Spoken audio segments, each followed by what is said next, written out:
നല്ല മഴയൊക്കെ അല്ലേ അങ്ങനെ നല്ല മധുരം കഴിക്കാൻ തോന്നുന്നു. നമുക്കൊരു പാലട പായസം ഉണ്ടാക്കിയാലോ? ഓ, അത് ഭയങ്കര മെനക്കെട്ട ജോലി.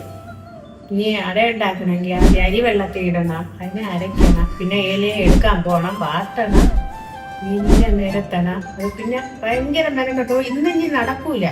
നിങ്ങൾ പുറത്തു പോയി കുടിക്കി. അതൊന്നും ഇനിയിപ്പോ നടക്കുമെന്ന് തോന്നുന്നില്ല. പറഞ്ഞാൽ തന്നെ കേൾക്കും നമുക്ക് തോന്നുന്നുണ്ട്. എന്താണ് പ്രശ്നം? നിങ്ങൾ വീണ്ടും തുടങ്ങി? ഓ, അതൊന്നുമില്ല. നല്ല മഴയാ. ഒരു പാലട പായസം കുടിക്കുന്നതിന്റെ കാര്യം പറഞ്ഞതാ. അത് മെനക്കേടാണെന്ന് അമ്മ പറയാം. നിങ്ങൾ പുറത്തുപോയി കഴിക്കാൻ പറഞ്ഞതാണ്. അത്രയുള്ള കാര്യം. അതിനിപ്പോ പുറത്തൊന്നും പോണ്ട. ഒരു അരമണിക്കൂർ നിങ്ങൾ രണ്ടുപേരും എനിക്ക് തരാമോ? ഞാൻ ഉണ്ടായിത്തരാം നല്ല രുചിയുള്ള പാലട പായസം. ഇതുവരെ അനുഭവം കാണാതെയാണ് ഇനി അരമണിക്കൂർ കൊണ്ട് പാലട പായസം ഉണ്ടാക്കാൻ പോണത്.